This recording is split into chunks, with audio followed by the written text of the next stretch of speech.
Il y a eu le casse-toi pauvre con proféré par Nicolas Sarkozy au Salon de l'Agriculture en 2008. On retient aussi l'expression les sans-dents attribuée à François Hollande par son ex-compagne Valérie Trierweiler. Emmanuel Macron lui a choqué il y a quelques années en parlant des gens qui ne sont rien. Aujourd'hui, c'est sa femme, Brigitte Macron, qui crée la polémique après ses propos filmés dans les coulisses d'une salle de spectacle parisienne. Écoutez. Alors, ça va, t'es comment? J'ai peur. T'as peur de quoi? De tout. Mais viens ici, il y a des sales connes, on va les foutre dehors. Tu crois? C'est ce que j'ai fait hier, moi. Ouais, ton père, il était là. Ah oui. C'est pas possible. Surtout des bandits masqués. Ouais. Voilà, sale conne pour désigner les militantes féministes qui avaient interrompu la veille le spectacle de l'humoriste Harry Habitant, accusé d'agression sexuelle par une ex-compagne et ayant bénéficié d'un non-lieu. Faut-il voir dans ses propos une insulte grave, révélatrice d'un mépris des élites pour les mouvements citoyens? Ou bien s'agit-il simplement d'une parole spontanée, signe que les élites sont des gens comme tout le monde, capables de déraper, de s'emporter, de parler vulgairement? On va en parler avec vous, Clara Lucas, bonsoir. Vous êtes doctorante en sciences politiques et vous vous êtes beaucoup intéressée au mouvement des Gilets jaunes. Vous avez notamment signé un article intitulé « Pour l'honneur des travailleurs, les Gilets jaunes face au mépris de classe ». Est-ce qu'il s'agit justement de mépris de classe, ce à quoi la France a assisté cette semaine avec cette vidéo diffusée de Brigitte Macron? Bonsoir. Alors, à proprement parler, il ne s'agit pas vraiment de mépris de classe. Le mépris de classe tel qu'il est travaillé par Nicolas Renaï et Pierre-Emmanuel Sourigné est défini comme une affirmation de la grandeur de sa condition par dénégation de la valeur de celle de plus dominée que soi. Ce mépris permet de tracer des frontières symboliques entre des groupes sociaux en les hiérarchisant moralement. Mais en l'occurrence, on est dans une forme de mépris politique qui remobilise ce registre à l'encontre de groupes protestataires pour les disqualifier, non seulement socialement, mais aussi politiquement, en les renvoyant à l'irrationalité, à l'illégitimité, à l'irrespectabilité. Dans la scène dont nous parlons, le mépris passe par une insulte, mais il peut aussi s'exprimer de manière plus diffuse par l'indifférence ou la moquerie. Qu'est-ce qui a choqué le plus chez les propos de Brigitte Macron? C'est effectivement cette vulgarité dont vous parlez, ou c'est le fait qu'une femme, finalement, parle ainsi d'autres femmes? C'est d'une part le côté explicitement, effectivement, insultant, qui est fait de manière assumée, avec aussi une certaine satisfaction, dans un contexte aussi où les questions de genre et les questions des luttes féministes, voilà, même si elles rencontrent aussi des résistances, font aussi l'objet d'un certain soutien au sein de l'opinion publique. Évidemment, le fait que ce soit une femme peut-être aussi contribuer à l'indignation qui a pu être voilà, manifestée face à ces propos. En attendant, voilà, et Brigitte Macron n'est pas non plus une femme comme toutes les autres, et elle est dans une position de domination et d'influence qui fait que ses intérêts ne sont pas forcément les mêmes que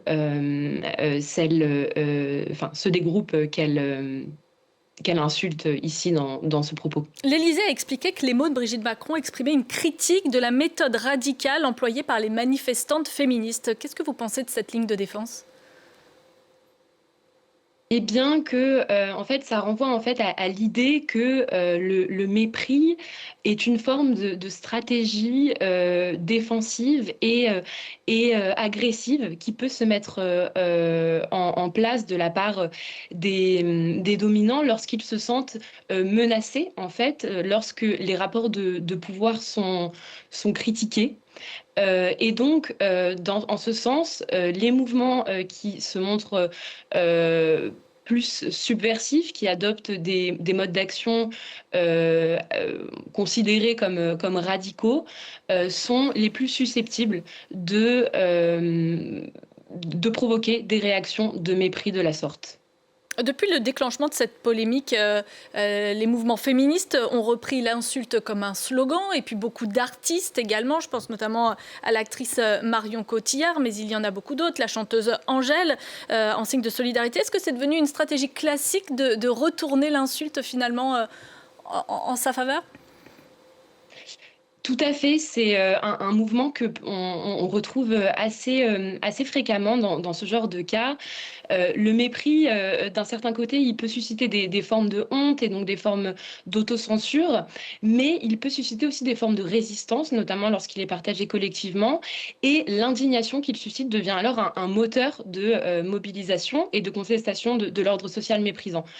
Donc, ce qu'on observe actuellement, c'est que là, le mépris exprimé de manière visible, publique, explicite, il va réactiver des dynamiques de contestation et ces phrases méprisantes, elles nourrissent une forme de créativité militante. On le voit avec ce détournement satirique qui devient un slogan, un hashtag, et donc on est dans une forme de retournement du stigmate, c'est-à-dire que le jugement stigmatisant est revendiqué, transformé en motif de fierté et d'identification positive, ce qui tend à annihiler complètement l'intention de dévalorisation initiale. Dans vos travaux, vous parlez du rôle des émotions dans les mouvements protestataires. Est-ce que vous pouvez nous en dire plus ? Tout à fait. Alors moi, l'objectif en fait de ma thèse, c'est d'essayer de comprendre en fait comment les émotions, elles participent à la production et à la reproduction des rapports de domination. Dans ce cadre-là, le mépris joue un rôle important. Mais également, je cherche à m'intéresser à la manière dont les émotions sont aussi des ressorts de la contestation de ces mêmes rapports de domination. Et dans ce cas-là, les émotions liées à la colère, et notamment celle de l'indignation, sont particulièrement intéressantes à analyser.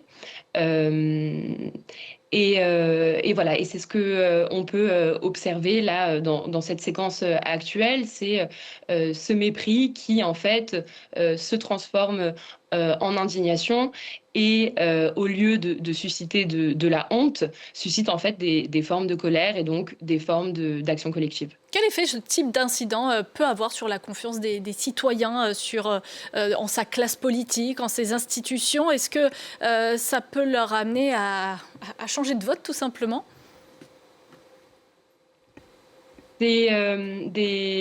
Effectivement des événements qui sont marquants, qui restent gravés dans les mémoires.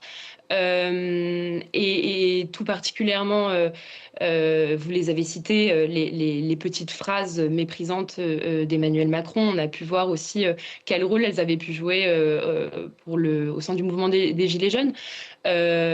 Par ailleurs, voilà, cette confiance, elle est peut-être aussi quelque part déjà perdue dans la mesure où ce n'est pas la première fois qu'on assiste à ces formes de mépris ouverts et explicites de la part de certaines élites politiques. Mais est-ce que ça veut dire que nos politiques doivent être systématiquement dans le politiquement correct, justement, que certaines vérités parfois ne doivent pas être dites, et je pense notamment lorsqu'Emmanuel Macron avait parlé des salariés illettrés et qu'il avait apparemment été avéré que certaines, effectivement, ne savaient pas lire. Est-ce que les propos d'Emmanuel Macron étaient si dérangeants que ça ?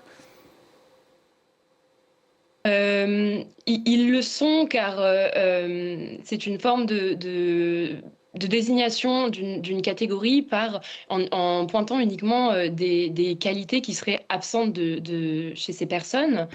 Et dans cette mesure-là, c'est une forme d'irrespect qui ne devrait pas forcément être de vigueur de la part d'un président de la République envers ses citoyens.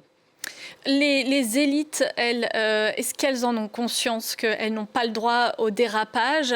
Est-ce qu'elles n'utilisent pas parfois ce langage pour se rapprocher du peuple ? Emmanuel Macron, toujours, qui a un langage très châtié, utilise parfois aussi un langage plus vulgaire comme stratégie politique, non ?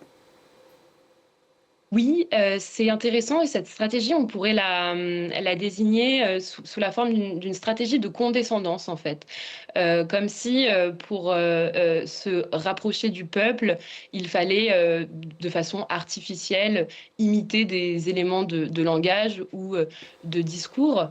Mais voilà, ce qui reste en fait dans des formes de communication qui, par ailleurs, ne fonctionnent pas toujours très bien. Pour terminer, puisqu'on est dans la communication, est-ce que vous pensez que Brigitte Macron devrait présenter des excuses publiques, comme le demandent certaines associations, ou de toutes les façons, le mal est fait?